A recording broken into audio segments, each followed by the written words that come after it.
Imagine what could have happened if Ayrton Senna didn't crash, and could he stop the Ferrari Dominance? And obviously, F1 could be different, but I guarantee you that by the end of this video, we will find out what potentially could have happened. In 1994, Formula One was at a crossroads.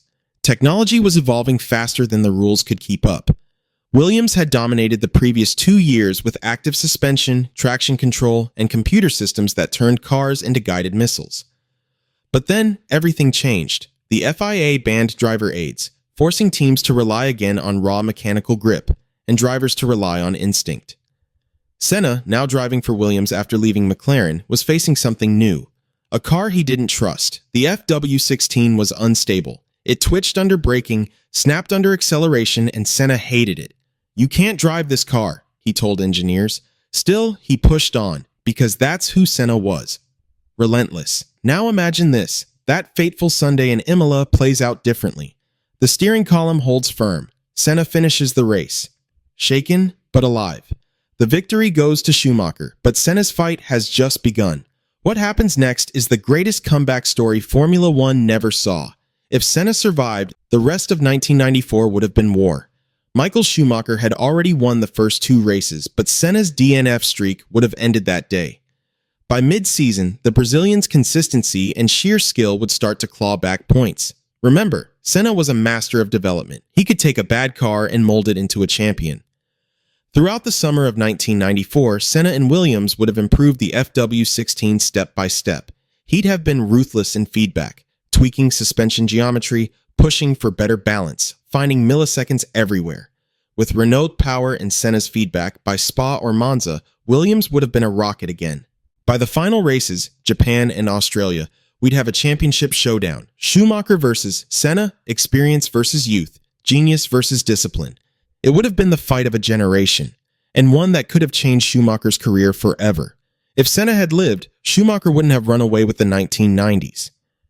That domination we later saw with Ferrari, it might never have happened. Now, imagine 1995. Williams learns from its early mistakes and builds the FW17, a smoother, faster, more predictable car. In real life, Damon Hill led the charge, but with Senna in the seat, that championship looks very different.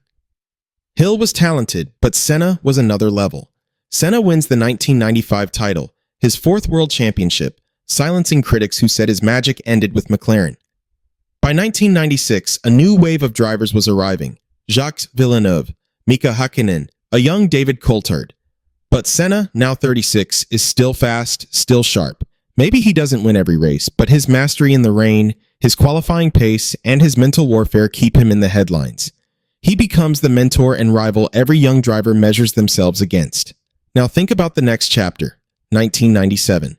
Schumacher moves to Ferrari. In our timeline, he becomes the face of the red car revolution. But imagine if Senna joins Ferrari instead, drawn by the same dream Schumacher had, to bring Ferrari back to glory. The headlines would read, "Senna to Ferrari, the legend's final mission." Can you picture it? Senna in Ferrari red, working with Jean Todt, Ross Brawn, and Rory Byrne years before Schumacher ever did. The team that changed Formula One might have built around Senna first. Ferrari's dominance in the 2000s might have started years earlier, with Senna as the architect. If Ayrton Senna had lived, Formula One safety would still have evolved, but slower. The truth is, Senna's death forced the sport to change. The FIA introduced crash tests, cockpit protection, higher crash barriers, all because the world lost its brightest star. Without that tragedy, progress would have been delayed. It's a haunting thought. Senna's survival might have cost other drivers their lives later on. But on the other hand, Senna himself was passionate about safety. In the years before his death, he had spoken repeatedly about dangerous circuits, poor runoffs, and bad management. If he lived, he would have pushed for change from within. He might have been the bridge between old-school danger and modern safety. The voice drivers listened to. Senna was more than a racer. He was a leader. He cared about people, about fairness, about justice. By the late 90s, Senna would be approaching his 40s. But like Alonso or Hamilton today, he wouldn't have slowed down. His dedication to fitness and precision was unmatched. Maybe he transitions to a mentor role, shaping young drivers. Maybe he builds a team.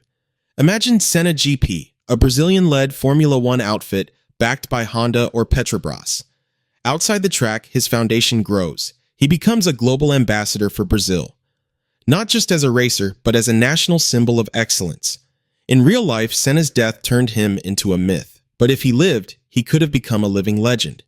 The man who inspired not through tragedy, but through triumph. And then comes the emotional side. The effect on fans, on Brazil, on motorsport culture. Senna's death united millions in grief, but his life would have united them in pride. Every kid in Brazil would have grown up watching him fight Schumacher, every headline filled with his victories, not his loss. Senna could have changed the future for generations of drivers. Felipe Massa, Rubens Barrichello, maybe even Lewis Hamilton, who grew up idolizing him. Imagine a young Hamilton getting to meet Senna in the paddock, learning from him, being mentored by him. The modern Formula One grid might look completely different. If Senna raced into the early 2000s, he'd be older, but wiser. He might have stepped away from full-time racing by 2001 or 2002, but his influence would remain everywhere. Picture him as a Ferrari ambassador, working alongside Schumacher, maybe even guiding Michael during the Ferrari rebuild instead of competing against him. Two legends side by side, one the teacher, one the executor. Senna's presence would also change how Formula One treated its legends. Drivers like Schumacher, Hakkinen, and later Alonso might have had a role model for longevity. Instead of retiring young, they'd see that greatness could evolve, not fade. By 2005, Senna would be 45. Maybe he's sitting in a commentary booth calling races with the insight only he could give. Maybe he's mentoring future world champions, building schools through the Instituto Ayrton Senna, and showing the world that passion doesn't die when the helmet comes off. But the biggest impact after his death was the safety. And let's look at it now because this is very important. Safety in Formula One has always been written in blood. Every major reform, every new barrier, every layer of carbon fiber wrapped around a driver, and it all came after tragedy. But what if Ayrton Senna had lived? Would Formula One have still changed? Would it have evolved through wisdom instead of loss? In real life, Senna's death at Imola in 1994 was the spark that forced the sport to finally take safety seriously. Within weeks, new crash standards were introduced, tracks were redesigned, cockpit protection improved. It was the most radical transformation in modern motorsport. But here's what few people talk about. Senna himself was already fighting for those changes before that weekend. He knew the risks. He spoke about them openly. He complained about the state of the circuits, about poor marshalling, about teams pushing too far without accountability. Just days before Imola, he told friends he was worried, not about himself, but about the drivers around him. He believed Formula One had lost its way, that the pursuit of speed had overtaken the respect for life. If Senna had lived, he wouldn't have just been part of the conversation. He would have led it. He had the authority, the respect, and the courage to stand up to the FIA. He could have used his voice, not his memory, to change the sport. Imagine Senna forming a real drivers' association, one that wasn't just symbolic but powerful, with the ability to veto unsafe tracks, demand better car design, and influence regulation. He could have worked directly with engineers and safety experts, bringing the driver's perspective into the design room. His influence might have saved lives long before future tragedies struck.